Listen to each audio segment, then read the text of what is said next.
bẹ́ẹ̀ ni mo gbọ́.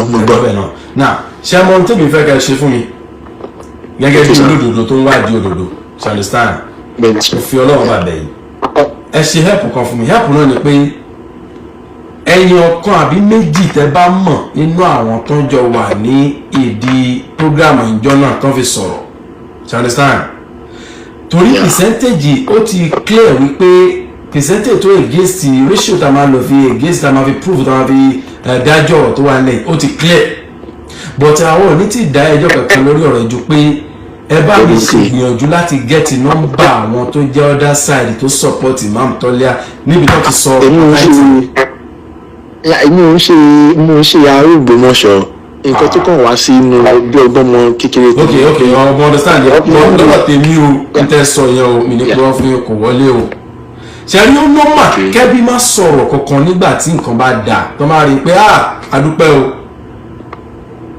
ẹnìkan dìde nínú ẹbí wa kan support yẹ torí ẹbí ńlá náà pé ó ti fẹ̀ gan you understand later nínú ọ̀rọ̀ tí àwọn gan sọ fúnra wọn náà fi máa ń dìtẹ́tì pé ẹni yóò ń ṣọmọ kì í ṣọmọ lé àwọn tó fi wá dìde pé ẹni yóò ń ṣọmọ lé wa bí wọ́n dìde torí ìjà pé kíní kan ní àbí kan ní kọ̀ọ̀kan wa àwa láwọn àlàm èyí tá a fẹ́ dúró lórí ni pé ṣọmọ ọdún lé yẹn ni àbí kì í ṣọmọ ọdún lé yẹn wọ́n lè jẹ ìmáàmù of course wọ́n ní every quality láti fi jẹ ìmáàmù yẹn qualification wọn ó bá lọ ó wà ókè gan ó valid èmi gan mi jiyàn lórí yẹn ṣùgbọ́n ṣọmọnú lé àbọ̀mọ́nú lé yẹn kọ́ bẹ́ẹ̀ náà dẹ̀ ṣe wà yìí ẹ lè dùn inú yóò dẹ̀ lè dùn mọ́ yín ẹ lè dùnú sí pé kẹ́nìkan wá claim inú lé yín tí ò dẹ̀ belong sí lé yín ṣó possible inú yóò ní dùn náà so bọ́ọ̀ bá sọ̀rọ̀ ńgbà kan tó jẹ́ pé gbà kan náà wọ́n sọ̀rọ̀ sí kò yẹ ká fi yẹn against wọn nǹkan lè máa dùn lọ́sìn káwọn yẹn máa ń ronú lọ́bẹ̀ kó jẹ́ táàmù tó fẹ́ dìde ẹ̀ lélẹ́yìí so ẹjẹ àfi síbẹ̀ ká wá àwọn tó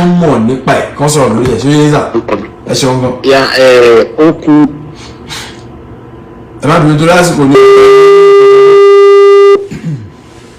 ẹjẹ àfi kéèké. hello. Assalamu alaikum. náà alhamdulillah. wa alaikum salaam. ẹ kalẹ́. ẹ lásà. ẹ kú ètò. náà. Ọlọ́run ní pín nípa. àmì yóò máa kún gbogbo wa. Ọlọ́run fi ojú òdodo hàn láìpẹ́ láì jìyàn. aláwọ̀ rẹ̀. Muhammadu Rabi lórúkọ mi àti Kaduna. mo ṣe rí gẹ́gẹ́ bí àwọn ẹ̀rí tẹ́ ti mú wá fún wa tí gbogbo ayé náà sì ń wò tí gbogbo ayé ń rí. fáàkì ẹyọ kan lèmi fẹ́ kí àáfàá Toliha kí wọ́n proof fún àwọn èèyàn.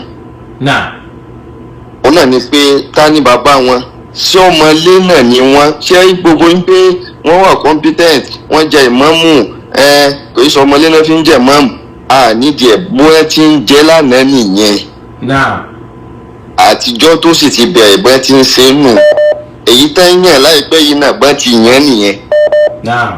so fáàkì tá a fẹ́ kí gbogbo àwọn tí wọ́n bá ń pè wọlé gbogbo tó bá fẹ́ dá sọ̀rọ̀ yìí òun náà ni pé ṣé ọmọlé yẹn ni wọ́n. bẹ́ẹ̀ni. so gbogbo àwọn tí ó bá máa pẹ́ tí ó bá máa manipulate ọ̀rọ̀ yín àbí bóyá wọ́n ṣàbòsí fún wọn kò sẹ́ni kankan tí ń ṣe àbòsí fẹ́ nìkankan. àfáàbí tí wọ́n ń pariwo gbogbo àwọn èèyàn náà ìtàn pósìtì fọ́tò bàbá ẹni yẹn pírọ́blẹ́mù tó wà lẹ̀ ni pé kò ń sọ ọmọlé wa ni táfà tó lé àwọn jáde kí wọ́n púrúfù kínní yẹn. ojú bẹ́ẹ̀ lọ. so kò jẹ́ bí àfikún ti tèmi ọlọ́run kún ọ lọ́wọ́. aláwọ̀ mi salaam alaikum. now that's just the truth only láti prove paternity wọn tọ́mọ́lẹ̀ ti kúrò ní ilé ẹjọ́ to understand nọ́mbà tó máa pè 404-513-754 404-513-754. wàhálà sọ́wọ́n tó lọ́wọ́ bàràkà jọ ọ́sà. ṣé o rí wàhálà náà. ẹ̀yà kùnlá ẹ̀yà sà. mo kí ẹ kú iṣẹ́. aláwọ̀ ni. ọba tó lè gbàdúrà yìí. aláwọ̀ àmì àdéhùn náà sà. ṣe rí àkọ́kọ́ rẹ̀ mi lórí ọ̀rọ̀ Ògbómọ̀ṣọ́ yìí. ṣe rí pé kọ́ máa sọ pé Imam Toliha sound àṣìṣọ ọ̀rọ̀ ní lórí nọ́mbà rí pé Imam Toliha sound. gbogbo nǹkan tí Imam Toliha ń sọ lórí mọ́bàrí yẹn ṣé nǹkan táwọn obìnrin ní ká ṣe lórí mọ́bàrí yẹn. àbí kọ́ máa báyọ̀ jà. sound wo rẹ nítorí pé ó ń gbé ọ̀rọ̀ tẹ̀ wá lẹ́ ń sọ pé yàn sound is a very ó wà insult fẹ́ni tó bá wà educated kó máa sọrú ọ̀rọ̀ yẹn pé Imam Toliha sound ṣé ọ̀tẹ̀ ni mọ́bàrí ni. gbogbo ẹni tó bá sọ pé Imam Toliha sound ó ń fi àbùkù kan ànábì rẹ̀. ó tó ọlọ́run náà. ẹgbẹ́ ìkan tó bá ṣáàjù wá ẹjẹ́ kọ́ clear fún mi kẹjẹ́ kiri. Allahu Akbar. kọ́ clear kọjá kárí sáńdẹ̀sì yẹn kọjá ṣé ní gbogbo ọ̀rọ̀ tí Imam Toliha sọ rẹ̀ wọ́n ti lè ṣe ń pa. that part yeah. kò ń ṣe orí mẹ́mbàrí. wọ́n ti sọ wẹ̀. all disgrace Islam ni. Allah. ẹgbẹ́ sọ pé sáǹd ọ̀rọ̀ yẹn tó bá ń sọ̀rọ̀ ìṣe ni àyà mi máa ń já síwájú Ọlọ́run pa. táyọ̀ ò lè sọ pé ẹbẹ̀rún Ọlọ́run kò sí ẹni tí ò lè fẹ́. tọ́rọ̀ instigation ló pọ̀ jù náà ọ̀rọ̀ wá sí wọn instigation. tí Toliha ń sọ ta ló ń pè ní ìmọ̀ọ́mù kan èèyàn fi èrú wọlé orí ó yẹ kó step aside ni immediately. exactly. orí ọ̀rọ̀ Ọlọ́run lélẹ̀ yìí àwọn adúlé pé orí mẹ́mbà yìí rà ọ́ gbogbo nǹkan tó ń ṣe yìí gbogbo ẹ̀ ló yé wa. Allah. gbogbo rìtọ́ọ̀nì gbogbo ẹni ó sọmọ Ògbómọ̀ṣọ́ o ṣùgbọ́n gbogbo nǹkan tó ń ṣe gbogbo ẹ̀ ló yé wa. bí àbárí ti ànábì táàrí gbogbo bí wọ́n ṣe ṣe pọ́ mọ́ ànábì eléyìí tọ́wọ́ eléyìí náà ń ṣe yìí fi ń yé wa. Allah. tẹ́wọ́ ẹjọ́ gbogbo ẹni tó bá ní Imam Toliha sound ẹjọ́ ẹbẹ̀ sí máa play soundness yẹn kàbáyé. àbí. àkọ́kọ́ nìyẹn kò sound kankan ọ̀tẹ̀ ló ń ṣe lórí mọ́bà yìí. kéèyàn máa sọ pé ọmọ àìjọbẹ̀ yìí lọ bá àlùyọ̀ wọn lórí nọ́mbà yìí. ọmọ tó ń gbé bisikì fọwọ́ nìyẹn. ṣé nǹkan táwọn bí yìí ká máa sọ lórí nọ́mbà yìí nìyẹn. ọmọ tó ń gbé bisikì kékeré kan fún tó wá jẹ yóò padà ṣe kíní kékeré. èèyàn máa sọ yìí pé àáfàá tó kọ́ òun ní kéwú tó jẹ́ bàbá òun kó bọ́ sórí mẹ́mbà ní kó máa sọ pé òun lè dọ̀bálẹ̀ fún ẹni kiri oṣù mọ́tò bá débi báwọn sáàmọ́bì sọ rú ẹ̀. Allahu Akbar.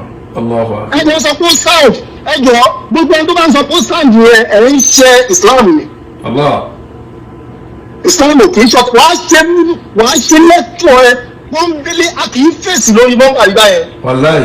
èèwọ̀ ni ó máa ṣe wá sí ẹ ó máa dùn wọ́n ń délé wàá sọ ẹsọ Kùránì tí Imam Toliha kà fún wa yìí. tọ́tù Ọlọ́run. tó máa ṣe bọ́mbà sí ẹsọ Kùránì tó kà fún wa yìí ẹsọ àdìsí tó mú jáde ni. tọ́tù Ọlọ́run. ó dà pẹ́ àdìsí tó bá fẹ́ lọ síbẹ̀. ṣe ẹ̀ ń lo bluetooth ẹ̀ fi sọ̀rọ̀ báyìí ni. mo ń lo bluetooth ní ẹ̀jẹ̀ wọn kó. ó kọ́ọ̀tì voice yẹn torí mo ti mọ àwọn bluetooth yẹn wọ́n máa fẹ́ máa kọ́ọ̀tì voice yẹn wọ́n kọ́ọ̀tì loud. ẹ yọ kúrò ká lè gbọ́ yín dáadáa ọ̀rọ̀ yín make sense dáadáa. ṣé ẹ ń gbọ́ mi dáadáa báyìí. ó wà ókè báyìí. tí wọ́n bá ń sọ pé Imam Toliha sound ẹ̀ ń fi àbùkù kọ Islam ni. báwa. àbùkù ńlá lẹ fi kọ Islam. Imam Toliha sound. Allah. kò sound rárá ọ̀tẹ̀ ló ń ṣe lórí mọ́mbà yìí. a kì í ṣọ̀tẹ̀ lórí mọ́mbà yìí. mọ́mbà yìí ló fi ṣe abẹ níwà tí máa jẹ́ kí àwọn èèyàn máa gbógun tìlú ẹ̀. ìyẹn ò ṣe gbámẹ́ẹ̀sì. ìmọ̀ wọn ló wà lórí ẹ̀. a sọ̀rọ̀ tán a ti jupa lórí ẹ̀. ìgbéraga nìyẹn lórí mọ́mbà yìí tọ́lọ̀ tàbí mọ̀tàmọ̀. pé mo sọ ibi tí mo wà yìí mo sọ who are you. ọ̀rọ̀ ìṣẹ̀lẹ̀ tó kọ́kọ́ sọ yìí. wọ́n wá pè é nínú ẹbí yín wípé òun sọmọ ẹbí wa ó ní òun lè sọ lórí òun lè sọ ń ta wọ́n sọ ìtàn ànábì ń ta ni. Allahu Akbar. ókè òun lè sọ ń ta ṣùgbọ́n ẹ lè sọ pé ànábì fẹ́ ọmọ ọdún mẹ́fà. ìyẹn ṣe é sọ ń ta ẹ lè sọ pé bàbá ànábì máa wọná ìyẹn ṣe é sọ ń ta. ikọ́ tó gbogbo ẹni tó jẹ́ mùsùlùmí ẹ wake up ẹ̀yin tẹ́ jẹ́ mùsùlùmí ẹ wake up ẹ jẹ́ kọ́rọ̀ yìí yé yín. gbogbo ibi tí mùdírù ń pè wá lọ mùdírù ò pè wá bí mùdírù ṣe wà yẹn mùdírù ti gbà pé àwọn ti wà níwájú Ọlọ́run. èmi ni mo sọ bẹ́ẹ̀ fún yín. mùdírù ò rí pé àwọn wà lọ́dún èèyàn àwọn tí ń jíṣẹ́ fẹ́ni tó ní àwọn ti kúrò. wọ́n ti dojúkọ ẹni tó yẹ kó dojúkọ tó ń jẹ́ Ọlọ́run. kọ́nọ̀bá ògùn ọlẹ́mìí. wọ́n wá ọlọ́ba fún ẹlẹ́mìí gígùn àlùbáríkà nọ́bì wa Muhammad kọ́lọ́ má jẹ́ wọ́n tètè lọ báyìí. ṣó yẹ yín tì ṣe rí ọ̀rọ̀ yẹn nígbà táwọn ẹbí dìde yẹn ìṣe ló yẹ kí ìmọ̀ọ́mù Toliha júwe Islam fún wa. ó wá ní o ò lè pàtàn ọmọ ní ayé lára nìyẹn ṣe rí ọmọ ní ayé lára yẹn náà ọ̀wọ́ gọ̀. ó hàn pé wọ́n gọ̀ láti ilẹ̀ náà ó tún hàn pé wọ́n gọ̀ nísìnyí. ẹ má jà bú wọn. ẹ má bínú mo fi ànábì bẹ̀ gbọ́ ọmọlẹ́ ayé rárá mo fi ànábì bẹ̀ wọ́n. ẹnì kan bá kàn ló mọ̀. ṣe rí ìgbésẹ̀ tó yẹ kí wọ́n gbé. bẹ́ẹ̀ni. ọ̀rọ̀ pé wọ́n náwó wọ́n ń ṣe gbogbo ẹ̀ wọ́n ní o kì í sọmọlé wa ẹ̀ ń sọ pé mùdírù fẹ́ yọ lóyè wọ́n ní o kì í sọmọlé wa ẹ̀ ní ọba kiri yóò fẹ́ yọ lóyè fún fara ẹ̀pọ̀ mọ́ lé ní ẹ́ ìyá sílífà. ṣe gbàgbé ńgbà táwa kékeré tẹ yẹ gba tìbí tẹ nà mí pé mo lá ọbẹ̀ àbí ẹni yẹ gba tìbí tẹ mi ò lọ ilé kéwú very simple. èèyàn kan wá ní wọ́n ń fìdílé yan oyè wọ́n ń ṣe kínní àwọn alábò. tó tó Ọlọ́run.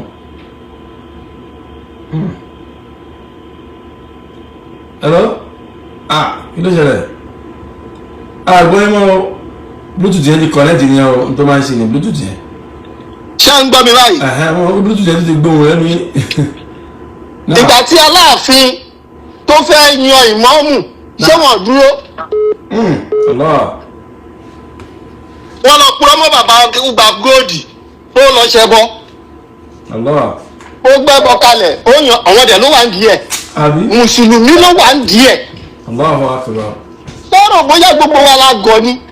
gbogbo wa kọ́ la gọ̀ náà. bẹ́ẹ̀ni o. gbogbo kìíní yìí ló yé wa.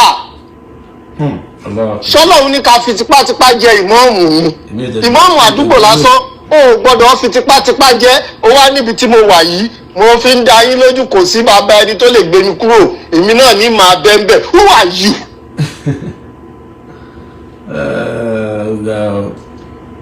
ìkejì nìyẹn ṣé ní ẹlẹ́ẹ̀kẹta níbẹ̀ òun náà ni wípé gbogbo ọ̀rọ̀ tájọ́ ń fà yìí ẹ jẹ́ kí gbogbo wa jọ pọ́n Islam lé ẹ wo orú rọ́ tẹ́ni tó pèrè ẹ̀ ní lọ́ọ̀yà tó pa nígbà tí ọ̀rọ̀ kan pé wọ́n fi léyàn mọ́mù wọ́n fi léyàn mọ́mù ìgbà yẹn lòfin ṣẹ̀ṣẹ̀ jáde wípé wọn ò lè fi léyàn mọ́mù mọ́ wọ́n ṣe ìrófin yẹn Nàìjíríà láti ṣe ń sìn ni ẹ béèrè lọ́wọ́ ẹni tó sọ̀rọ̀ yẹn pé ṣé òun ò gbà fíṣẹ̀ bí láìsí mọ́ṣáláṣí ẹ̀. wọ́n sì ti ń kílè mú pé táwọn ní dọ́là. ṣé kò gba fíṣẹ̀ bí láìsí mọ́ṣáláṣí ẹ̀. àwọn mùránà ò fi bí ṣe ẹ̀bí láì kọ́ ilé kéwu tiwọn. ẹ béèrè lọ́wọ́ ẹ̀. àwọn owó olówó tọ́níkan fi jíṣẹ́ fọ́wọn ẹlòmíì àti tó jẹ́ lọ́ọ̀yà tó ń sọ̀rọ̀ yìí àwọn olówó tọ́níkan fi jíṣẹ́ fọ́wọn ẹlòmíì ṣé wọn àmọ́ bá ṣe double cross ẹ̀. ẹ jẹ́ ká jọ sòótọ́ lọ síwájú Ọlọ́run àní nǹkan ń dàrú kẹjẹ́ ká tó ẹ̀ ń yọgi lọ síbẹ̀ wọ́n wá ń pè yín bẹ́ẹ̀ lára ń ta mí ń jọ́ náà tẹ́ ń pè kí nìyẹn pé tó sọ pé má dàá sọ̀rọ̀ lé onílé níjọ́ tó níyàwó mẹ́ta tó lọ dúró wájú mọ́ṣáláṣí tó ní afẹ́ retí ẹni tó fẹ́ wá kí ló dé tí wọ́n ní kó má dàá sọ̀rọ̀ lọ́rọ̀ àbí wọ́n rí ọ̀rọ̀ tó ń ṣẹlẹ̀ mọ́ríkàsì kí ló dé tí wọ́n ń dá sí kí ló dé tí wọ́n ní kó má dàá sọ̀rọ̀ lọ́rọ̀ wọn á ná ẹ̀rọ ẹ̀sìn ló kàn wọ́n sọ̀rọ̀ àlùwàlá ló ń sọ àbí ọ̀rọ̀ bá ṣe fẹ́ kírun àbí ọ̀rọ̀ bó ṣe máa pín owó súná àbí ọ̀rọ̀ bó ṣe fẹ́ fa ìwọ̀n ọmọ súná. ẹ̀ẹ́dẹ̀ fàbùsí ilẹ̀ àbòsí dẹ́ pé gbogbo bẹ́ẹ̀ ṣe ń ṣe náà hàn sí wa oníkálukú wa ń rí ọ̀pọ̀lọpọ̀ 90% àwa tá a rí yìí a sọ̀rọ̀ akọ̀wé yìí ni à ń wo sinimá. of course. èèyàn lọ gbé báńdíìtì wá ó gbé wá bá wa gbogbo oníkálukú wọn wá bẹ̀rẹ̀ sí ní jáde wọ́n wá àtàmọ̀ láìpẹ́ nísìnyí ẹ máa rí wọ́n máa sọ wọ́n á ní nísìnyí o àwọn ti rí inú Kùránì pẹ̀lú bá kírísítẹ́nì ṣe ẹ máa gbọ́ láìpẹ́ nísìnyí ẹ̀kọ́ lẹ̀ wọn náà ṣe ẹ̀rí ni wọn ò kéwú débẹ̀ láti jọ yìí àdìsí kìnnì kan ló sọ àwọn ti rí pẹ̀lú bá kírísítẹ́nì ṣe wọ́n á bẹ̀rẹ̀ sí ní máa sọ sìn nítorí wípé wọ́n fẹ́ jà yín lólè ó lè ní wọ́n kò tó ọlọ́run ó lè gidi ni wọ́n kọ́ lọ wáṣẹ́ ṣe ó lè. ọmọ kú sùúrù.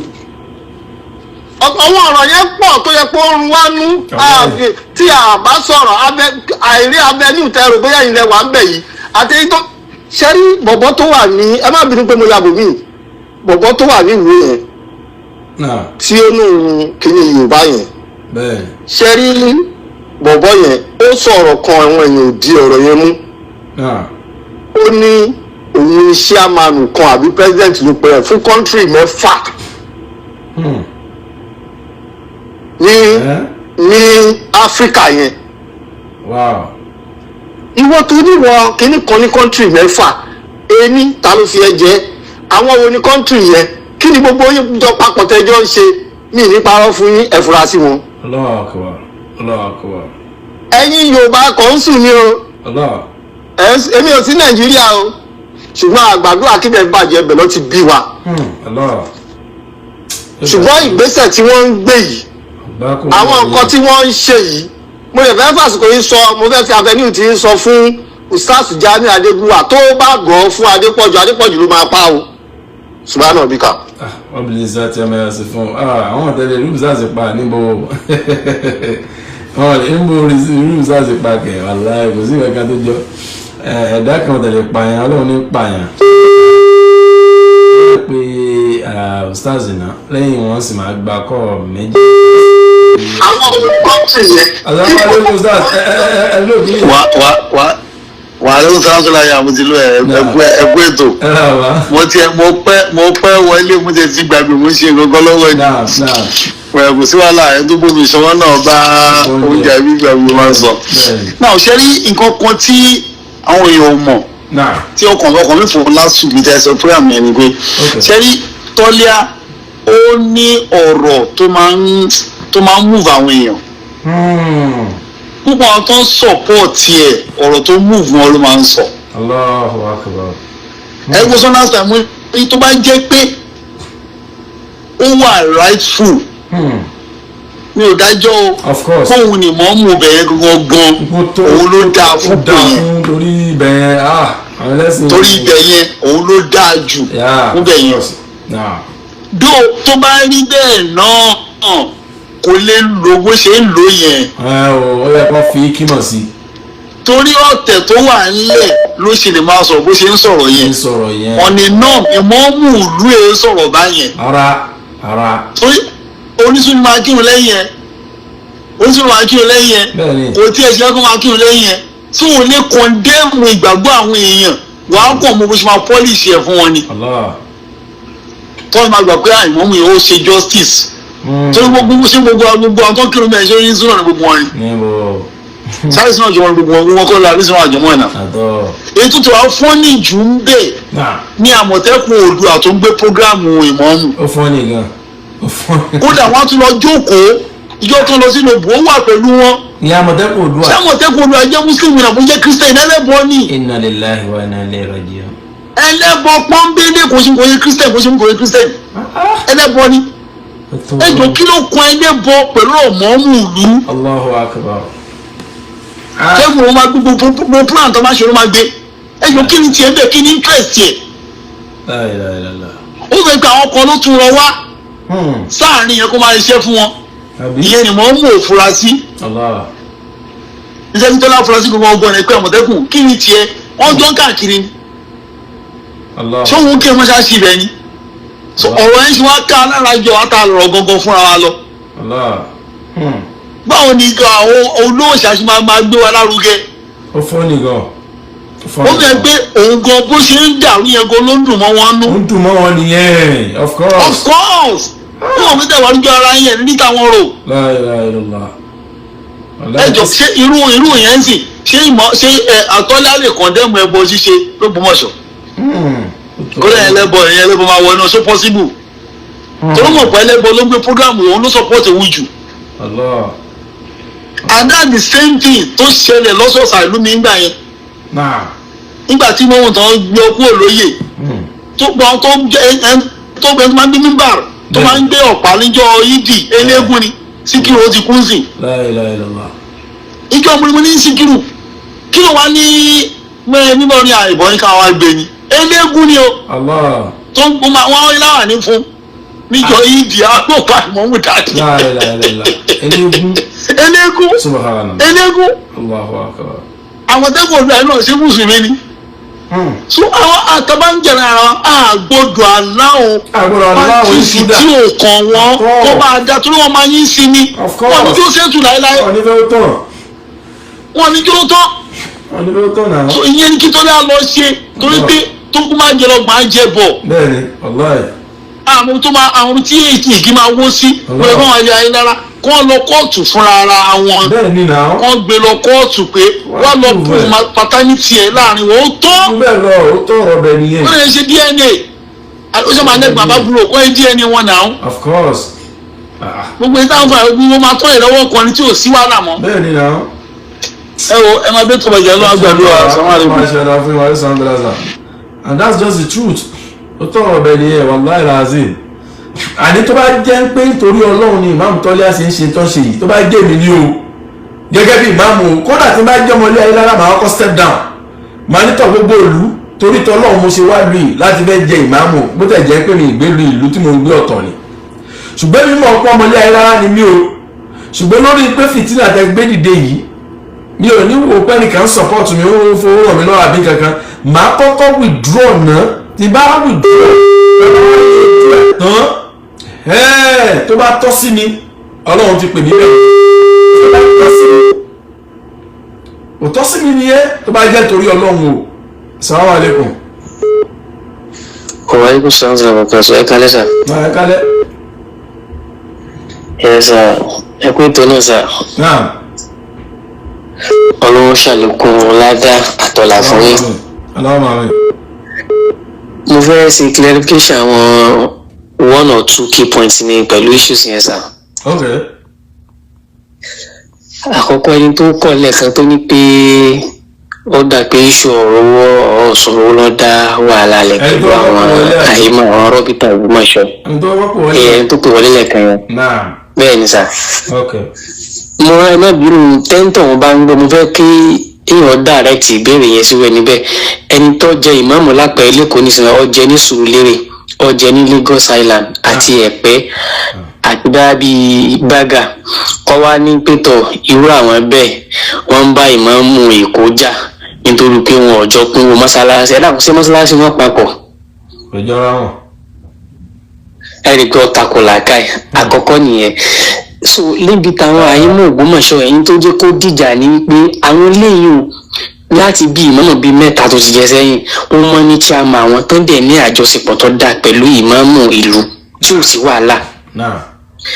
ìwọ wá dé táìdé ìwọ ń sọ wípé kí wọ́n tó lè gbà wọ́n ní ìmáàmù o àbí láwọn rọ́bìtà kún musa dúgbò wọn kán mú sàtífíkẹ́ẹ̀tì tán fi jẹ ìmáàmù wa ìwọ ẹ̀sẹ̀ wa stamp ẹ̀. sẹ́ǹgbọ́n mi sáà kìí sọ̀rọ̀ bó mọ̀jà gbò sí bẹ́ẹ̀ mo lìrì jẹ́ ọ̀kọ́ lọ lálẹ́ wọ́n pe àdúgbò kan ní wọ́n pe ilé kan ní ilé ojú abẹ́rẹ́ nísàlẹ̀ àfọ̀kọ̀ jìnnà sílé ayélujára yẹn so òde àkọ́kọ́ tí ọ̀kọ́ lọ lálẹ́ tán invite ẹ̀ sí gẹ́gẹ́ bí ìmáàmù ìlú ńgbà yẹn ibẹ̀ ni tí ń sọ bẹ́ẹ̀ lálẹ́ ẹjọ́ yẹn níbi program mọ́lìdì yẹn àwọn èèyàn wá ń fún lẹ́sìn lójú agbókòtò ṣé nígbà tó bá mú sàtífíkẹ́ẹ̀tì wọn wá sí ọlọ́run tó gbà wọn tó ti ń kíkó tó dé ní àbíbò. àkọ́kọ́ ni ẹ̀rọ ìjọ wá ní ọ̀rọ̀ rírùn burúkú ẹ̀ẹ́kejì ó tún wá ń sọ wípé òun lòun ọ̀jẹ̀ tí a máa wọn kán lọ gbé gbogbo mọ́tò tó fi ṣe dáwà kán wá sàkáǹtì gbogbo tí ń já káǹtì ọ̀kan wá ṣe fún òun àwọn ilé ìwà ń pa níbo lẹ́kùn ìlú rẹ̀ wọ́n ní wọ́n lọ́mọ wọn ní obìnrin ò ní wà tọ́ wọ́n lóbìnrin ò ní wà olóhùn olórí ọkọ ẹ dákun sẹ́rí àkọ́kọ́ yín tó lọ́n fi bàjẹ́ bó ṣe gbòòrò orí wọlé tó bá lọ pọ́ lọ́n bò ní wà kò bá jẹ lọ àmọ́ lọ́n bò ń wà àmọ́ lọ́n bò ní ẹnu ọlọ́n bò lẹ́nu àmọ́ pàrọ̀ èèyàn ọlọ́n bò ọmọ bá ṣe máa tán èèyàn tọ́jọ́ dán ẹnu fún yín báyìí èyí fún ilé example kan bó ṣe ní kéèsì pẹ̀lú èèyàn kọ̀ọ̀kan yẹn wọ́n ń pe ọkùnrin kan ní Dáńsóró l'Ógbómọ̀ṣọ́ ọmọ bàbá wa Khalifatul Muslimin ní Agbẹ́sìngá ní Òkè Àdó ni. àáfàá yẹn ní mọ́ sábà gbé bàbá wọn lọ sóde bàbá yẹn Ọlọ́run kẹ́ wọn dáadáa olówó ni àáfàá tí wọ́n ṣe bí ọba ni bí ọba Ìlọrin ṣe máa ń mọ́ra bẹ́ẹ̀ ni bàbá náà ṣe máa ń mọ́ra. so àáfàá Dáńsóró yìí máa ń gbé bàbá wọn lóde ní sábà máa ń gbé wọn lọ wọ́n wà lóde kanjọ́ kan àáfàá Dáńsóró yìí wá sí fìlà tí wọ́n bá ti fẹ́ bá bàbá ń sọ wọ́n máa ń fi sọlá fún wọn wọ́n máa ń sí fìlà lórí bàbá lọ́dẹ̀ ìjókòó ti Toliha yìí níjọ́ náà lóde ọwọ́ àdìjọ́ yìí bàbá bá wọn sọ̀rọ̀ tán wá ní ọwọ́ sẹ́wọ́ sàfà yìí wọ́n ní látòní lọ ibi tóun bá ti wà kọ́ gbọ́dọ̀ tó sí fìlà fún bàbá rẹ̀ bá wọn sọ̀rọ̀ àfáàyàn wa ń sọ mo ní wá fún lẹ́sì ìwé láwọn ò fún lẹ́sì àwọn kan dìde náà ni mo ní ẹ̀sìn tó dùn mí fún lẹ́sì pé bàbá rẹ àbí bàbá mi in tó ń túmọ̀ sí ní pé kò fẹ́ kán fi ọlá fẹ́ nìkankan bí tóun bá wà ju òun lọ ìtumọ̀ tó ń tà láti ṣe nìyẹn. then nípa clarification kan tẹ́nìkan sọ pé àwọn fámílì Ayélára ipe tí ì bá ṣe ìdílé wọn ṣe rí ìṣù yẹn Ọlọ́run kó ṣàánú Ọlọ́run ní kára àwọn àṣírí kọ̀ọ̀kan díẹ̀ wọ́n ti rin ìrìn yìí kí ìmọ̀ọ́mù àná àṣàfà àná ó tó kú wọ́n ti plan work ni so àkọ́kọ́ téèyàn bá fẹ́ ṣerú nǹkan bẹ́ẹ̀ tó fẹ́ lè mú jẹ díẹ̀ nítorí orí mú jẹ díẹ̀ ní pé ibi títí ń bọ̀ bóyá Ayélára ni fámìlì rẹ̀ níbẹ̀ ìmọ̀ bọ́dà pé àwọn kìíní yẹn ló ti plan kalẹ̀ tó ti ń fa Ayélára sí so ló fà á gbogbo orí ilé yẹn wọ̀ díẹ̀ wọ́n sì wọ́tọ̀ bá máa kílèmù nǹkan báyẹn bọ̀ tẹ́lẹ̀ kò lè rọrùn. ìgbà tí wọ́n sáwọn kìíní sì pìọ́ torí ilé tiwa yìí ó súnmọ́ ilé Ayélára ń sàlẹ̀ àkọ́jẹ́ káwọ́ orí àṣírí ọ̀pọ̀lọpọ̀ mọ́gàjí lé ní alága lé ní akọ̀wé ní gbogbo wọn sì tiẹ̀ kó tó di pàṣírí tú àmọ́ gbà tọ́rọ̀ délẹ̀ gbogbo wọn tó fi lè mú mọ́gàjí àtakọ̀wé ni àti gbogbo nǹkan kan láwọn tó jẹ́ key post nínú ilé tí wọ́n fi kọ̀yìn sí wọ́n fi padà tó fi wọ́n bí ọ léèrè wọ́n á ṣàlàyé kódà kan ọjọ́ ọmọbìnrin ọmọ bó ti púfù ara rẹ̀ àmọ́ ìyá rẹ̀ ń bẹ láyé ìwọ náà ń bẹ láyé ọ̀wá ń sọ wípé kínní kan ìjọ wọn gbé ọ láàfin wọn ni bàbá Yusuf ní ọmọ ilé Ayélára ni ó báyìí bàbá tó gbé wá ìwọ gangan ọmọ bíi sẹ́wọ́n bí ọ sí ni.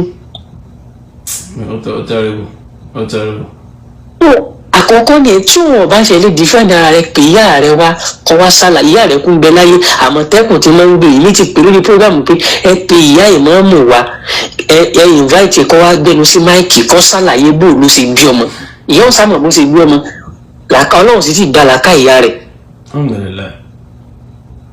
tó ní ìsìn báyìí àwọn issues kọ̀ọ̀kan bó ṣe ní nìyẹn secondly òun náà ló pín gbogbo ṣe báyìí issues tó ń sọ l'Ógbómọ̀ṣọ́ wàhálà àìmọye ọkọ tó ti kíni tó ń bá ti Toliha lọ. so ìjà ń ṣẹlẹ̀ láàrin ọlọ́kọ yára lórí tó ń ṣẹlẹ̀ yìí. láìláìlá ọlọmọ yìí tó ti tú ọmọ tí ò kí ìyá mọ ìyá tí ò ti kọ ọmọ rẹ̀ lọ́wọ́. wàhálà kankan l'Ógbómọ̀ṣọ́ àtàwọn kan sọ fún yín báyìí mo fi ọlọ́run ọba èyí ni Ọlọ́run gbogbo ìgbọ́ pátá mẹ́tẹ́jọ́ kò wá. kì í ṣe wàhálà kékeré o sẹ́ẹ̀rì ẹ̀mẹ́bìnú torí ọ̀rọ̀ yìí fún yín sẹ́ndì àwọn fáàtì kan fún yín sínú DM yín kọ́dà ẹ lè play rẹ̀ ní live program ẹni play ẹnìkan ń bẹ láàánú Ògbómọ̀ṣọ́ lọ́wọ́lọ́wọ́ báyìí tó lọ pé tẹ́ bá gbàgbé conference táwọn rọ́bìtọ̀ ilẹ̀ Yorùbá pátápátá tí wọ́n ṣe níjẹ̀bú ní last year. ẹ rí i pé ọba kan dìde tán wọ agbára bíi white báyìí tán ní pé ń já àkóńfà àsìkò ń bì nọ́mbà yín fàtàbáyé àánú ẹni tẹ́ bá ń tẹ̀lé Ògbómọ̀ṣọ́ lórí social media ẹ má tẹ̀lé ọ̀rọ̀ èké ní social media ẹ wá s'Ògbómọ̀ṣọ́ ẹ wá ṣèwádìí náà fi challenge àbá mùdírù ńjọ́ náà tá fi rán àwọn delegate wá ń gbà yẹn. ọba yẹn ọba àlù títí wá ní tọrọ mọlẹ Abógundé ní ilé àkọ́kọ́ tó kọjá ìmọ̀ọ́mọ̀ Ògbómọ̀ṣọ́ tílé kankan ọ̀ṣáájú rẹ̀ jẹ́ ilé ìbẹ̀lẹ̀ mi ti ń sọ̀rọ̀ yìí ọmọ ilé ìbẹ̀lẹ̀ mi. so ọba tá à ń sọ yìí wọ́n mọ̀ nípa iṣu yìí láti ilẹ̀ tán ti jọ ń ìjókòó àlàáfíà lágbájá kódà àwọn gẹ́gẹ́ náà tó tú náà sí tásìrì padà tó lọ́wọ́ àwọn fámìlì pé a ti jókòó more than 1 hour ìwọ tán fi allegation kan pé ìsọmọlé ọ̀wá ẹ̀sẹ̀ wọn yẹn bọ̀ tí ń lo dáwọ́lá bọ̀ tí kóró lè tán ṣe ṣéwù kábíyèsí ní jókòó mẹ́rin ọ̀rọ̀ tí ń kọ́. kí ló ń bá àwọn èèyàn lẹ́rù gan lára Toliha fáwọn èèyàn gan náà kí ló ń bá yín lẹ́rù gan náà. kí ló ń ṣe ẹ̀yin ẹ̀ka tó wà tó bọ̀ ọ̀ṣọ́ náà kí ló ń ṣe ẹ̀yin tẹ̀ ẹ̀ka ẹ̀rọ ń tàbí ọ̀rọ̀ pé mo rí pẹ̀lú gbà yín lórí ọ̀rọ̀ Imam Tọ́lá tá ló ń fẹ́.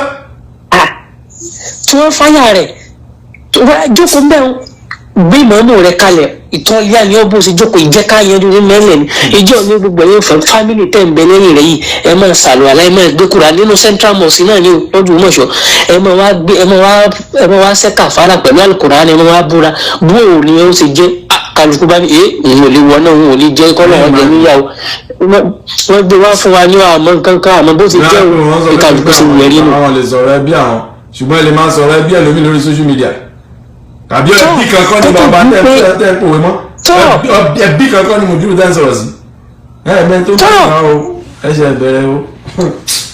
àwọn rọ́bìtà Ògbómọ̀ṣọ́ ìjà tí ń bá wọn jà rọ́bì kó tó di pọ̀rọ̀ yìí le tó báyìí rọ́bìtà Ògbómọ̀ṣọ́ invite àti family ìgbà tán kọ lẹ́tà sí wọn pé tọ ọ̀rọ̀ ẹ̀sìn gẹ́gẹ́ bí ẹ̀sìn Ìsìláàmù aṣáájú ẹ̀sìn náà ló yẹ kó dá sí rọ́bìtà invite ẹ̀ ó fi ọlọ́pàá ààrẹ sí wọn ni o.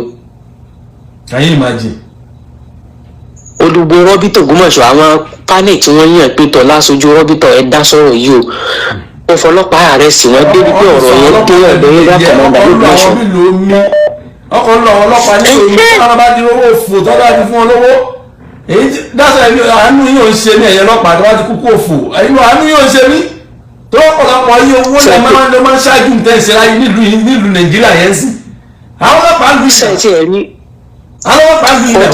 Ọlọ́run fi ìyà ń jẹ wá díẹ̀ Ọlọ́run ẹ̀sẹ̀ ń gbà wálẹ̀ tẹ́lẹ̀ ní wọ́n tó bẹ́ẹ̀ sọ lórí ọ̀rọ̀ Ìmáàmù Tọ́lá Ògbómọ̀ṣọ́ wọ́n fọlọ́pàá gbé ni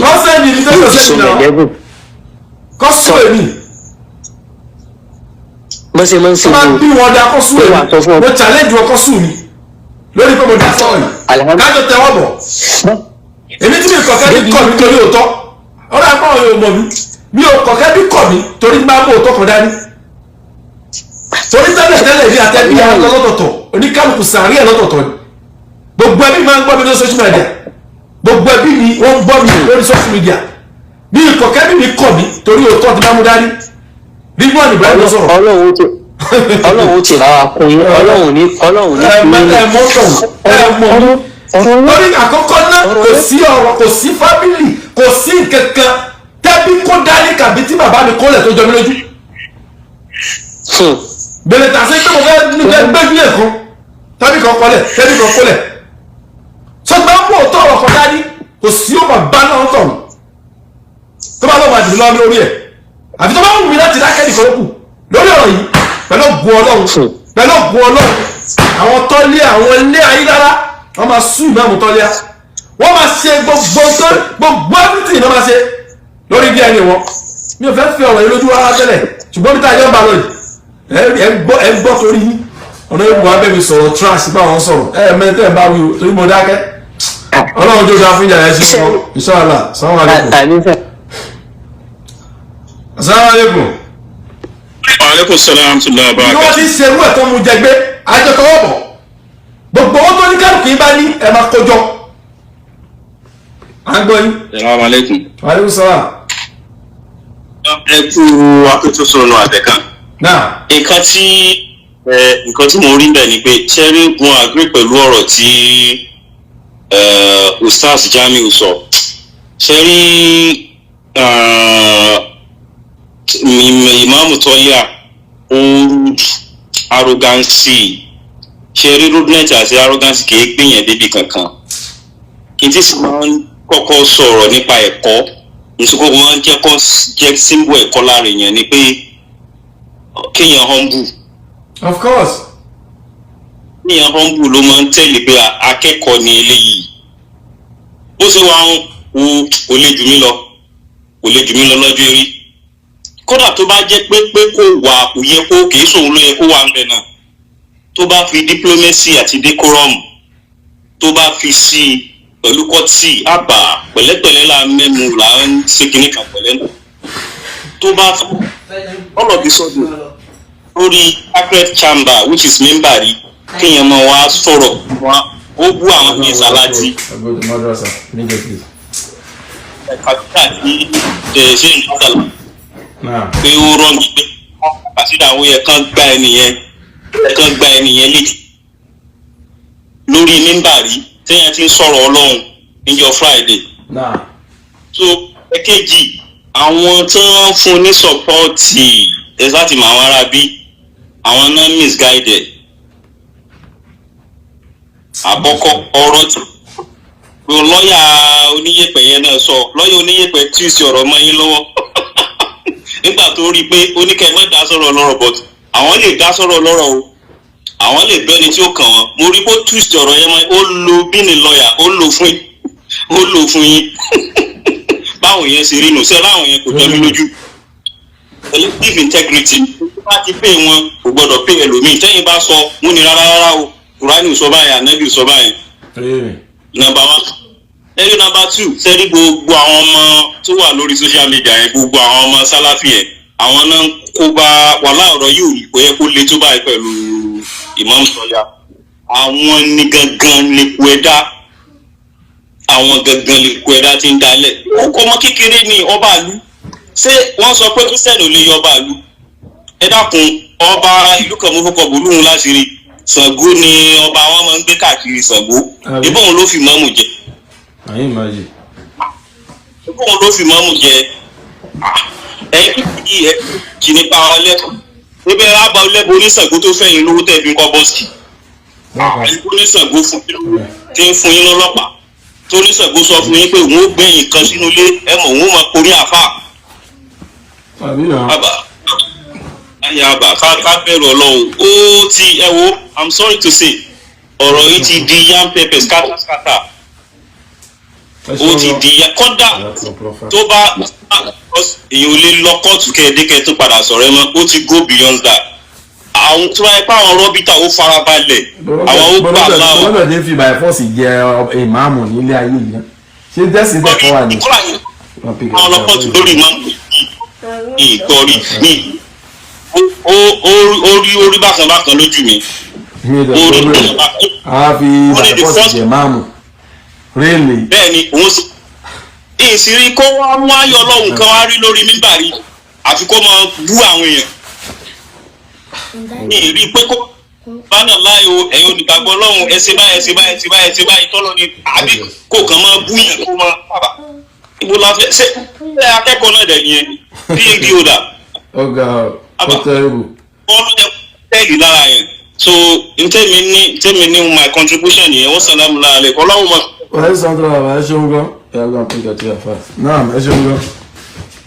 nǹkan tó bá tẹ̀ ti sọ pé wọ́n dì náà paternity èèyàn òun tó ń gbọ́dọ̀ step down ni kó gbélẹ̀ nígbà òun ò lérò kó òun lè continue kí wọ́n bá ti di pé paternity ẹ ti rújú wọ́n ti di pé paternity ẹ ti rújú ẹgbẹ́lẹ̀ ẹgbẹ́kẹ́ni títí ẹ bá clear kó máa bá ìmáàmù rẹ̀.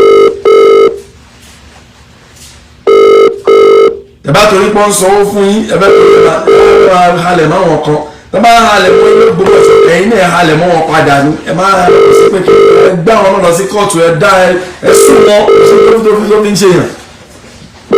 láti ẹ gbogbo ara bẹ sọ̀rọ̀ sílé àwọn ayélujára ẹgbẹ́ àti sọ̀rọ̀ sí wọn ìgbà tí àsìkò nǹkan bá tó èyí wọ́n ṣe àsìkò wọn ló tó wọ́n ṣe é ṣe é sìn àsìkò wọn ṣe tó ni ṣàlìsàn lásìkò wọn tó wọ́n ṣe é ṣe nìyẹn so ẹ̀yìndà ti bú àwọn ẹgbẹ́ ẹ̀dára àtọ́ ẹ̀yìndà ti bú wọn àtọ́ gbogbo nǹkan ló lásìkò ẹ̀ lásìkò bẹ́ẹ̀ tó kò ní ṣeé ṣe ẹ̀yin tẹ́ ẹ pé nọ́mbà tí mo tẹ́ ẹ pé yẹn ní o nọ́mbà tí mo ń lò nìyẹn man I don't know why those people calling this number man tí wọ́n bá pè mí ẹ pè mí lórí nọ́mbà tí mo post sílẹ̀ yẹn náà. Assalamu alaikum warahmatullahi wabarakatuh. Wa alaikum salaam warahmatullahi wabarakatuh ibi tẹ́ ẹ pè sí yẹn mi ò lè gbé èyí tí mo post ní kẹ́ ẹ pè Assalamu alaikum warahmatullahi wabarakatuh. Wa alaikum salaam warahmatullahi wabarakatuh náà. àfa ìrànlá ẹ̀kú gbọ́mọ̀ ta ẹ̀kú ètò. ẹ bá sà. ẹni tó bá fi àyè lẹ̀ tó bá ń gbọ́ tẹ̀lé lẹ́ni Ọlọ́run á máa gbọ́ tẹ̀lé yẹn náà. àmín Ọlọ́run. ṣe rí àwọn nǹkan kan ṣẹlẹ̀ ní ìsìláàmù nínú ìsìláàmù ilẹ̀ Yorùbá wọ́n ti tọwọ́ bọ ìsìláàmù ilẹ̀ Yorùbá débi pé wọ́n ti pín kálukú lọ́tọ̀ọ̀tọ̀ eléyìí ń fẹ́ eléyìí a máa ṣe tẹ́lẹ̀ eléyìí a máa ní tẹ́lẹ̀ ìlú òun ṣe so anybody ti wá yà lọ́tọ̀ọ̀tọ̀ kò sí ẹ̀ tó wọ́n kálukú ló ń ṣe wọn respect anybody wọn respect àgbàlagbà ọmọdé ò respect àgbàlagbà no respect ara wọn so wọ́n ti wá gbé ọ̀rọ̀ yẹn wọ́n ti wá ń tọwọ́ bọ wọ́n ti ń wọ́n ti ń tọwọ́ bọ̀ ìlú onílù wọ́n kóra wọn jọ wọ́n á lọ sí.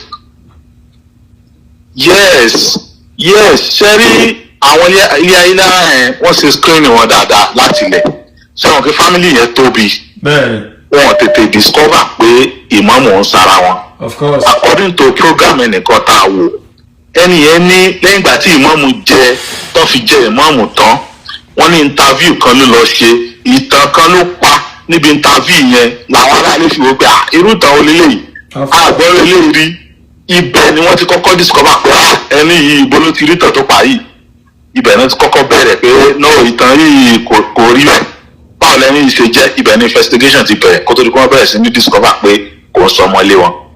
ṣé wàá rí ọ̀rọ̀ ìmọ̀mù yẹn nígbà tí ìmọ̀mù Ọ̀fà wá sí Ògbómọ̀ṣọ́ tó wá sí program fún ìmọ̀mù Ọ̀fà gbà nímọ̀ràn gẹ́gẹ́ bí àgbàlagbà tó ti ní experience tó ń ṣẹlẹ̀ nílùú àmọ̀ràn tí ìmọ̀mù Ọ̀fà tẹ̀lé ìmọ̀mù Ọ̀fà rí gbogbo tó ń ṣẹlẹ̀ àmọ́ àwọn àgbàlagbà ò ní sọ pé èyí sọmọlé báyìí ọ̀rọ̀ yìí dẹ̀ ní Ọlọ́run ló ń fìyàn joyè Ọlọ́run ti gbé ẹni tí ò bá ní joyè kò ní débẹ̀ bóyá lọ́nà èrú ni o àbí lọ́nà tó tọ́ ni o tọ́lọ̀ bá ní wàá dórí oyè kan wà débẹ̀.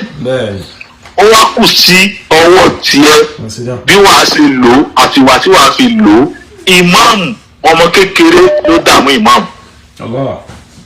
tàbá ní parọ́ gẹ́gẹ́ bí nǹkan tí ustaz Jamiu sọ lẹ́ẹ̀kan ìmáàmù as a young alpha tọ́lọ̀ ń gbé dérúkọ yẹn òun ló fìtì ààyè yẹn pẹ̀lú àwọn wàásí àtàwọn ọ̀rọ̀ tó máa ń sọ tó fi kó àwọn èèyàn jọ mọ́ra wọn nínú ìlú yẹn tí wọ́n fi ń tẹ̀lé àmọ́ ìmọ̀ọ́mù lùsù focus torí àwọn kan tó wà lẹ́yìn ẹ̀ tó ń support ẹ̀ so ìgbà tọ́rọ̀ ti wá wáyé tó ti di wípé wọ́n ti ń fara wọn òun sọ ọmọlé wa ní òun sọ ọmọlé wa ní Ọlọ́run á gba ìwà kó lọ́wọ́ ìmọ̀ọ́mù láti àwọn àfá ẹgbẹ́ tó yọjú àwọn àfá ẹgbẹ́ ra wọn pé arọ́bítọ̀ ìlú Ògbómọ̀ṣọ́ Ọlọ́run gba ìwà kúrò láàrin lọ́wọ́ wọn ìmọ̀ọ́mù òríwá ògidì wù sáwọn yẹn ìwọ́n tó tí ì fẹsẹ̀ rinlẹ̀ tó fẹ́ máa fọwọ́ lálẹ̀ táwọn tó wá bá nínú ìlú kó o gbé ìlú yẹn dàgbà ibì kan ni wọ́n ti lọ mú ẹ wá tó bá dé wàá fojú balẹ̀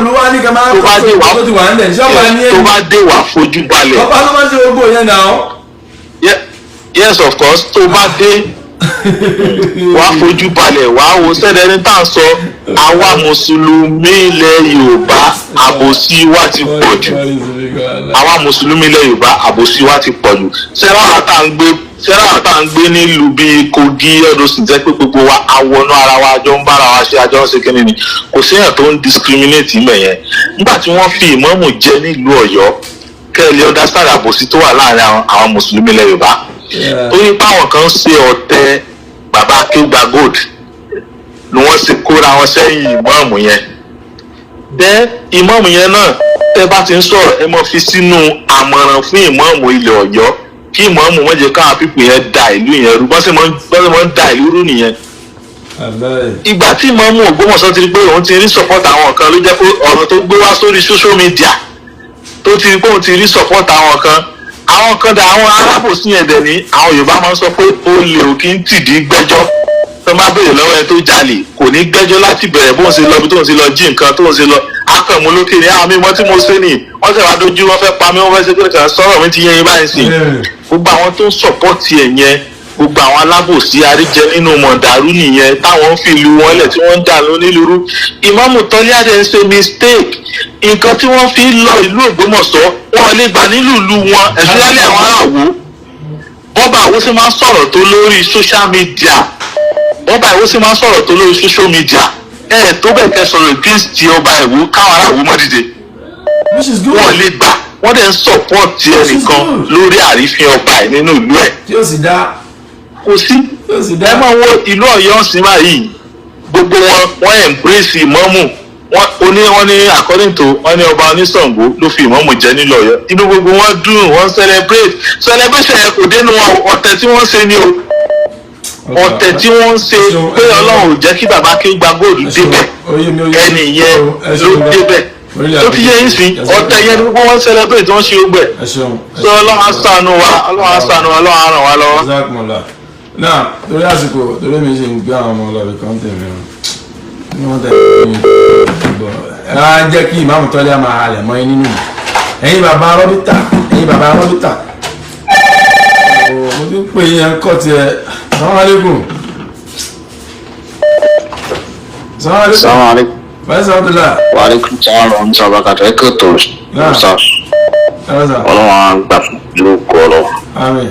Ẹ kò ọlọ́run bá dúró tì í lẹ́kọ̀ọ́ kó lè dá. Àmín. Àdúrà wa gba inshallah àdúrà tì í. Ṣé rí ìlú kọ́lọ́ ní aládùn tí òdodo là wà. Gbogbo tó dúdú bá dẹ̀ ti wà sọ́tì làwọn máa ń dúró sí. Mo dẹ̀ mọ̀ pé inú mi dẹ́dùn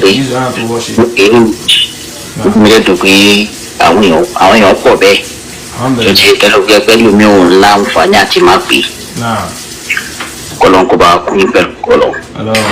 Ṣé rí ohun tí mo fẹ́ sọ ni pé ṣé rí it's better tá a bá lè get to bottom of this saga. Ṣé èèyàn kan pè láti Òṣogbo bí èèyàn kẹta sẹ́ni tó pè tán yìí tó ń dárúkọ pẹ́pẹ́ lé wọn kọ̀ọ̀kan bẹ́ẹ̀ ṣé ìyẹn ó ní much láti ṣe lókè tó ó ní much gan as in even if possible gan tó bá jẹ́ pálẹ̀ yìí báyìí gan kẹ bá tẹ̀ sí lè fẹ́ ní ẹni ìṣẹ́jú méjì àgbélò kan sí àti àwọn láìpẹ́ kan ẹni yẹn ń rọ̀ tó fẹ́ fún ó ní information tó pọ̀ lọ́wọ́ dáadáa so mo ní kí n pa kíyèsí sí sáwọn rẹ̀.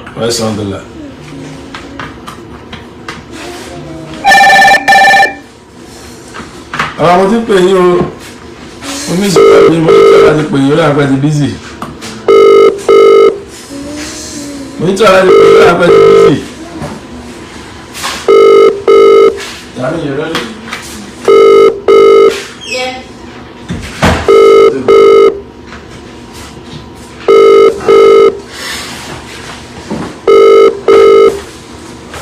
ọlọ́run kárí pé ọ̀rẹ́ fẹ́ sọ̀rọ̀ lẹ́yìn ni àwọn.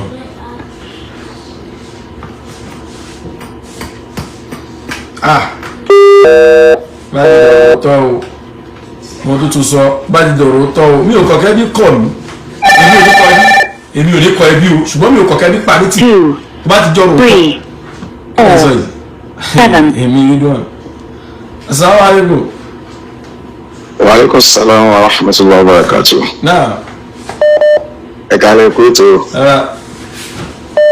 Ọlọ́run jẹ́ kó sun ọlọ́run jẹ́ kó rẹ̀yìn. Èmi tí mo ń pè yín, èmi jẹ́ olólùfẹ́ Imam Toliha. Afidahullah wa raha. Àmín.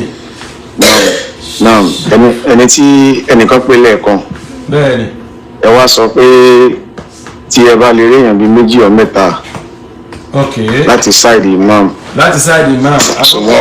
Àwọn tí mo fẹ́ ẹni sùúrùsà àwọn tí mo fẹ́ tí mo ní mo fẹ́ bá sọ̀rọ̀ lákọ̀ọ́kọ́ ni pé àwọn tó wà ń bẹ̀ níjọ́ tó ń ṣe family meeting in between àwọn ti Imam Toliha àti àwọn ọmọ ilé ayélujára tán níwọ̀n kì í ṣe ọmọ ilé àwọn ǹjẹ́ wàá bẹ̀ níjọ́ náà. Mi ò sí ń bẹ̀. Ok ẹ̀ sínú wọn ǹjẹ́ mú ẹnikẹ́ni tó wà ń bẹ̀ tẹ́lẹ̀ gẹ́ẹ̀tì nọ́mbà àwọn fún mi.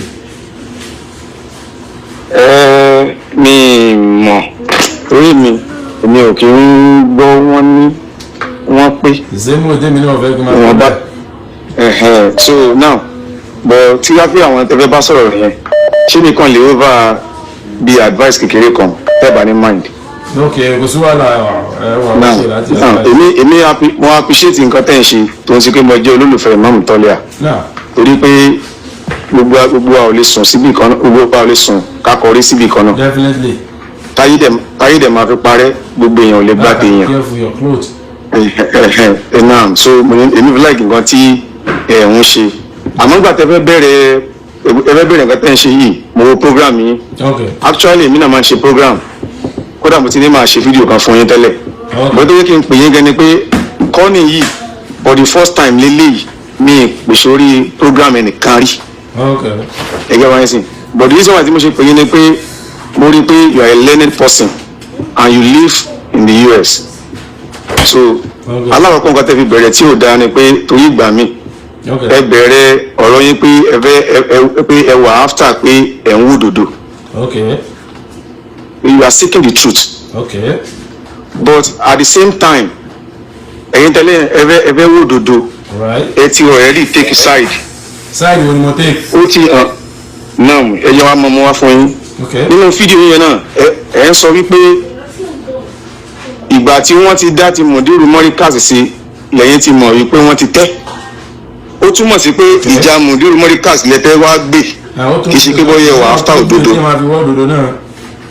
Ó tó bẹ́ẹ̀ ó tó gbé bọ́ ẹ wà ní sọ wípé ẹ wò òdodo. ẹni sùúrù. Tí ọba fẹ́ wá òdodo láyé ṣé ó right ká pé àwọn tó wà ń di ọ̀rọ̀ àbí kò right? Kò right but why now? Àkọ́kọ́ nìyẹn ẹ ṣe sùúrù. Àkọ́kọ́ nìyẹn ṣe understand sir? Ẹlẹ́kejì. Yes sir. Tí ọba fẹ́ wá di òdodo ṣé ó right ká pé both side àbí kò right? All right. Ṣé ẹ gbọ́ pé mo pe ìmáàmù Toliha àbẹ́ ẹ gbọ́ pé mo pè wọ́n? Mo gbọ́ bọ́ wọn lè dá yín lò bó ṣe mí náà mi ní dá yín lò. Kílódé tí wọ́n lè dá yín lò? Because mo ti náà yín náà mo fẹ́ ṣàlàyé fún yín pé torí ìgbà mi náà ni mo fi ní mo fẹ́ advice yín torí. Get the fuck out of my phone, man. Oh, advice rẹ̀ Yorùbá gbádùn.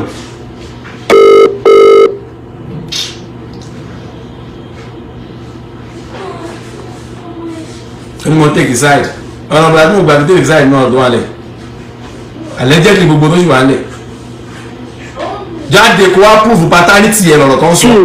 Jáde kó prove paternity yẹn. Tó bá ti lè prove ẹ̀, you can't do nothing, you can't say anything about this. Ó kọ́ wá prove paternity yẹn, ó bá mi sọ pé mo take side. I don't know. Assalamu alaikum. Wàá ní sọ́dọ̀ la, aláza. Ayé rọ̀.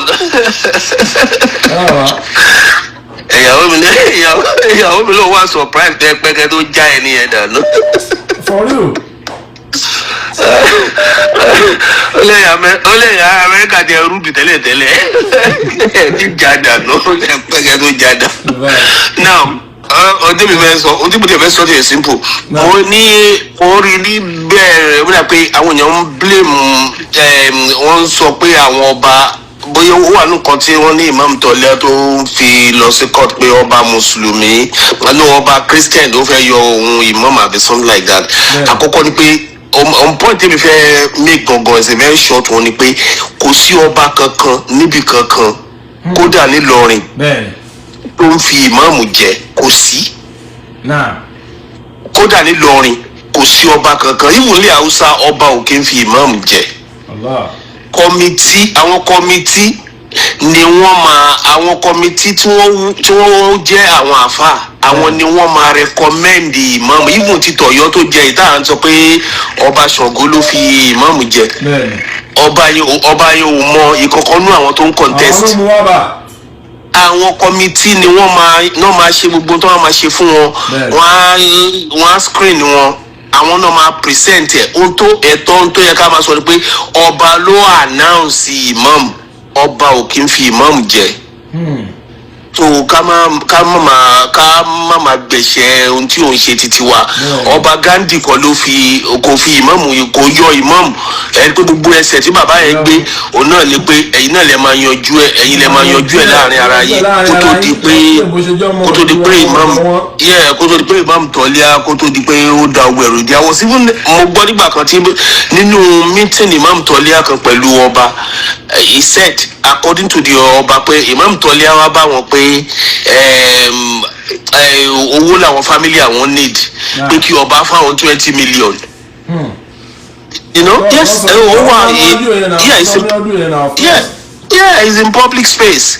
We come for 20 million. Pé owó làwọn family àwọn need gbogbo ìtàn wí nǹkan kékeré ni. So ìbá tèmi point mo fẹ́ make gangan nìyẹn ká máa sọ pé àwọn ọba ló yan imam ọba ò yan imam lẹ́niwíẹ̀ even nílọrin àwọn committee ni wọ́n yàn wọ́n á dẹ̀ present ẹ̀ fún ọba ló máa announce ẹ̀ ní. Ẹ ṣeun. Ẹ ṣeun bàbá. Salamu alaikum. Ẹ ṣeun bàbá ọlọ́wọ́ àṣẹ ọ̀dà fún ọlọ́run lè fi ilẹ̀. Ẹ gbọ́ ibi ìlà àdá dúró sí ṣùgbọ́n mo tún sọ àwọn ẹbí mi mọ̀ mi tó bá ti dọ̀rọ̀ òdodo I can go any length I can go for this you understand tó bá ti yanjú ètò wa iye ọdún tó bá ná iye ọdún kódà kò jẹ kí mo tẹ̀ ń sọ ìgbésẹ̀ máa di láìpẹ́ yìí sí láìfi kan máa lọ ilé ẹjọ́ báyìí kan máa lọ ilé ẹjọ́ báyìí ẹ gbọ́ kò sí láìfi kan máa lọ ilé ẹjọ́ báyìí kan máa lọ ilé ẹjọ́ báyìí ẹ̀yin láyé lára ẹ máa gbé ẹjọ́ wọlé láìpẹ́ ẹ máa gbé kíni ẹ gbé ẹjọ́ dìde láìpẹ́ ẹ gbé ẹjọ́ dìde láìpẹ́ pẹ̀lú ògùn ọlọ́run èyí tó ní mo take side yẹn ló ṣe máa mọ̀ pé mo ṣe fẹ́ bẹ̀rẹ̀ ọ̀rọ̀ à ń take side yìí sí because kẹ́ máa accuse èèyàn wrongly it doesn't freak me in any way though but the fact is that ká pé èèyàn ká fẹ́ bẹ̀rẹ̀ ìbéèrè ta gbọ́ onítorí mi sọ pé mòdúrù marikas tó lọ sọ̀rọ̀ mòdúrù marikas ṣé kò wọ́ tẹ̀ kí n sọ̀rọ̀ kó bá sọ̀rọ̀ mòdúrù marikas ni kí ló dé táwọn máa pòwe mọ́ mòdúrù marikas wọ́n sí láyé gbàgbọ́n pòwe mọ́ àbáyà ó sí láyé èmi ò tẹ̀ mọ́ ọ̀bọ́n náà wọ́n sọ pé òdodo tv whatever I don't watch you I don't even care èmi ò ń wo fídíò anybody tó bá wọn ìkẹsàn ń pa ni I don't give a damn I go straight to the point I don't give a damn I don't watch nobody's video tó máa send mi sí mi tó bá ti jọ́rọ̀ mi báyìí máa ń console dànù ni I don't have time to watch it ẹ bá wọn ìkẹ manipulate ẹ ọlọ́mọ tó mi sọ tó bá wọn ìkẹ fi kọ́ mi sí I don't give a damn ẹ mọ̀ mi o èmi ò ń láì máa wo fídíò gbẹ́ nìkan bú mi ẹnìkan sọ ìpàkó gbọ́sù ti máa lè ní ọlọ́sẹ̀ yìí náà mọ̀ mí egun lẹ́ mọ̀ mí sí tó bá wò kí ẹ bá sọ̀rọ̀ sí mi fún ẹ bá bú mi jù bẹ́ẹ̀ lọ́kùnkàn mi ṣùgbọ́n tó bá ti lé òdodo tí mò ń sọ báyìí ó tán tán mi ò ráyè pé nìkan bú mi kan fẹ́ lọ ọmọ tó nìkan bú mi kí wọ́n lọ bá lágbájá ndé mi ò sọ bẹ́ẹ̀ kí nìkan àyèwádà ṣé mi ti máa ṣiṣẹ́ bí ọjọ́ márùn-ún lọ́sẹ̀ kan àyèdà ìgbà mo ṣe fídíò last maybe on Sunday mo tún ṣe ráyè lẹ́yìn ọjọ́ méjì pé mo ráyè lẹ́yìn lọ́sẹ̀ yìí ṣé ẹni máa jókòó tì kò sáyè fún mi tí n bá ti lódodo máa sọ ó ní àti pè mí padà bí ọkàn ní interest àti bẹ́ẹ̀ sọ̀rọ̀ mọ́nì sọ fún mọ́mọ́ ilé àwọn akẹ́kọ̀ọ́ pè mí kán jẹ́ kémi bá wọn sọ̀rọ̀ ó sọ pé mọ́mọ́ ilé àwọn lè bá mi sọ̀rọ̀ tá a lọ àwọn tó lè bá mi sọ̀rọ̀ where is that now tá a lọ àwọn tó lè bá mi sọ̀rọ̀ tá a lè mọ́mọ́ ilé àwọn tó lè bá wọn sọ̀rọ̀ lórí bọ́ọ̀ tó bá ń ṣẹlẹ̀ definitely àwọn náà ti accept ọ̀rọ̀ yẹn nìyẹn náà bá ti lè máa wọ́n ti lè sọ pé àwọn lè sọ̀rọ̀ wọ́n ti accept ẹ̀ nìyẹn pé lóòótọ́ ni wọ́n ti accept nìyẹn of course wọ́n ti accept ẹ̀ nìyẹn so tó bá fẹ́ bá mi sọ̀rọ̀ pé ní lẹ́tà èmi àti aṣọ màá gbé jáde fáwọn èèyàn kan gbọ́ ṣùgbọ́n lórí program mi kò sáyè you understand lórí program mi kò sáyè you understand lórí program mi kò sáyè má bínú wọ́n pè mí dọ̀là mi ò lè gbé kọ́ọ̀lẹ̀ má bínú a máa sọ̀rọ̀ létà tó bá mọ̀ pé bá mi sọ̀rọ̀ pè mí a sọ̀rọ̀ pẹ̀lú ògo Ọlọ́run you understand a máa sọ̀rọ̀ létà ṣùgbọ́n pé kò máa sọ pé mi take side mo hate kí ẹ máa accuse me wrongly ni mo take side nítorí pé mo sọ pé wọ́n dá èmi ò fẹ́ dá sí tẹ́lẹ̀ kí ló ní ìfẹ́ dá sí nítorí mo believe pé wọ́n ní ní gbogbo ẹ̀ lórí social media tẹ́ bá lè fẹ́ dá sí pé máa pe àwọn èèyàn tó wà ń di ọ̀rọ̀ yẹn ni and that's what I did and I start doing it ìwọ ni mo take side how when where ẹ wo advice mi lélẹ́yìí fún gbogbo ẹ̀yin tẹ́ jẹ́ rọ́dútà Ògbómọ̀ṣọ́ ẹ má jẹ́ kẹ́ni kankan dẹ́rù báyìí kò sẹ́ni kankan tó jẹ́ kankan wájú ẹ̀yin kankan gbogbo apáta Ọlọ́run ló ju gbogbo wa lọ àti máàmù tọ́lé àwọn àtẹ́nibọ́dì àtọlọ́wọ́ ohun àti nǹkan kódà olówó tó jùlọ tó lówó jùlọ kò sẹ́ni kankan tó jẹ́ kankan wájú anybody ìkankan náà gbogbo wa kó lúnà sáwàsáwà ní gbogbo apáta kankan náà ni wa níwájú ọba tó dá wa ẹ má jẹ́ kẹ́nìkan fowó ọ̀pẹ́sì ẹ má jẹ́ kẹ́nìkan fẹnu ọ̀pẹ́sì ẹ má jẹ́ kẹ́nìkan fowó ọ̀pẹ́sì ẹ má sì jẹ́ kẹ́nìkan fẹnu ọ̀pẹ́sì lórí mímbà ẹ dúró dédé gbogbo ẹ̀yin tẹ́ jẹ́ kí wọ́n pè yín gbogbo ẹ̀yin àfà ìlú Ògbómọ̀ṣọ́ ẹ padà sórí òdodo kẹjọ wà lórí òdodo kẹ dúró tì wọ́n lọ́rùn kẹjọ ṣe ọ̀rọ̀ tó wà nílẹ̀ yìí bìtẹ́kù Allah pẹ̀lú bẹ̀rù Ọlọ́run kẹ́sì sọ́pọ́tì olódodo lórí ọ̀rọ̀ yìí ẹ má sọ́pọ́tì irọ́ o ẹ̀yin náà ẹ má sì ṣe mùnáfíkí o ẹ má ṣàbòsí o ẹ má ṣàbòsí àfàtọ́lẹ́ ẹ má sì jẹ́ kóun náà ẹ má gba àbòsí tiẹ̀ náà láyè lọ́dọ̀ yìí ìdí tẹ́mi wà ní onídàájí pèmí lórí ṣẹ́ṣẹ́ lórí ibà ẹ̀mọ́ mi onídàájí bẹ́ẹ̀ sọ̀rọ̀ mọ́ you already make a statement that I don't like you understand ẹ má gba àbòsí láyè rárá pápájọ ẹ̀yin rọ́bítọ̀ tìlú Ògbómọ̀ṣọ́ àkójọpọ̀ àfáà nílùú Ògbómọ̀ṣọ́ ẹ má gba ìtànjẹ nìkankan ẹ má gba kẹ́nìkan ọ̀pẹ́sì pẹ̀lú owó tó ní owó tẹ́ ẹ̀ mọ̀ pìlẹ̀ tó ní kálukú ní ẹ̀ á jẹ́ kó máa jọ yín lójú.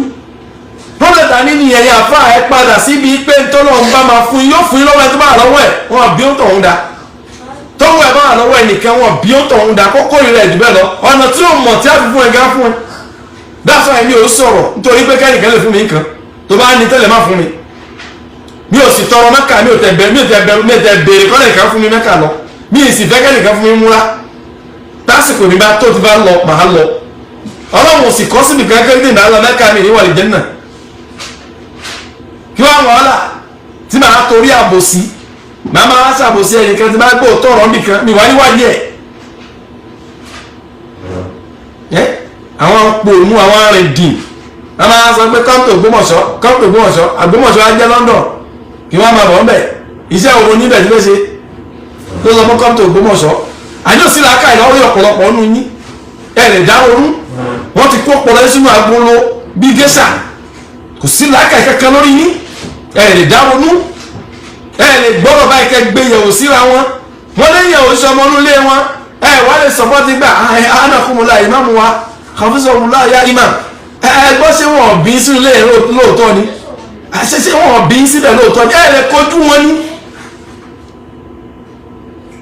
tani máàmù tọ́jú àti mi lè bá sọ̀rọ̀ èmi á pè máàmù sọ́jà wọn bá mi sọ pé ọ̀rọ̀ ẹbí àwọn ò lè sọ wọ́n máa jọra ń pé wọ́n fọlọ́run kọ́ mi lọ́rùn ni o wàláhì everybody máa gbọ́ fídíò máa gbọ́ ní òun ta tó bá jẹ́ kó sọ pé tẹ bá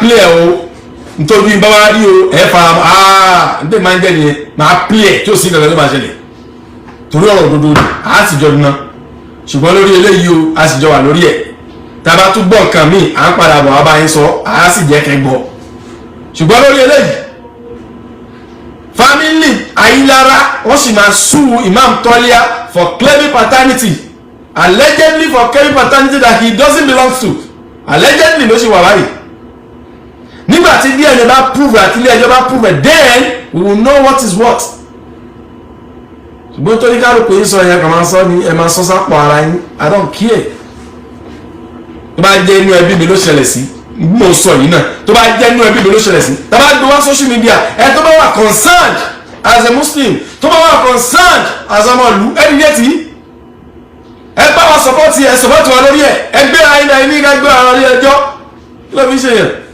ká yanjú ẹ ká fẹjọ́ kájọ fẹjọ́ yanjú ẹ tó bá ń jẹ́ bẹ̀ láti yanjú ẹ ànígbà tí bára wa jà ń pẹ́ à ń jà físíkà kankan rárá ẹ tó bá lẹ́rìí kì í jà nǹkan táwọn ọmọ ilé ayé láàrẹ̀ dúró lé lórí ni àyẹ̀bí ń bẹ olówó wa ń pẹ́ nìyí sọmọ wa allegedly ìwọ tó wá mọ̀ ń pè wọ́n jọmọ nílé wọn ẹgbẹ́ ara lé ẹjọ́.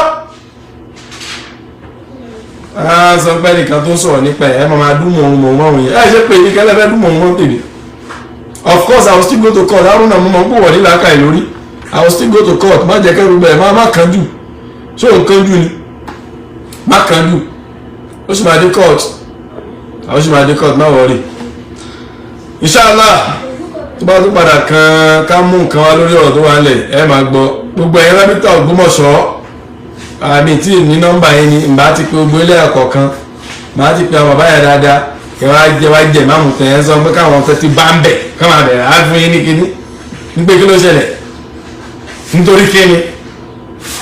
nítorí kíni ó yẹ kí a máa bí wọ́n ní ta ń bẹ lẹ́yìn tó sọ pé ti tọbẹ̀ òṣòro kájọ kojú ara yín pẹ̀lú ọ̀rọ̀ ẹ̀ nígbà tí búra yín yẹn so tọ̀rọ̀ fúnra yín ìmáàmù ló jẹ́ òjọba lé wa lórí the worst ni pé kò ní bá wa ṣe kò yan rọ́bìtọ̀ tiẹ̀ mí ojú bẹ́ẹ̀ lọ bọ̀dọ̀ ètò wa lẹ̀ yìí o ẹ̀yin ọmọ ìlú òdodo ẹ sọ̀pọ̀tì àwọn ọmọ ilé Ayilara láti wá òótọ́ ọ̀rọ̀ lórí paternity Imam Toliha tó máa jẹ́ kó bí wọn síbẹ̀ àbọ̀ bí wọn síbẹ̀ subhana rabbika rabbil izzati amma yasifun wasalaamu ala al-mursalin walhamdulillahi rabbil alamin wa akhiru da'wana.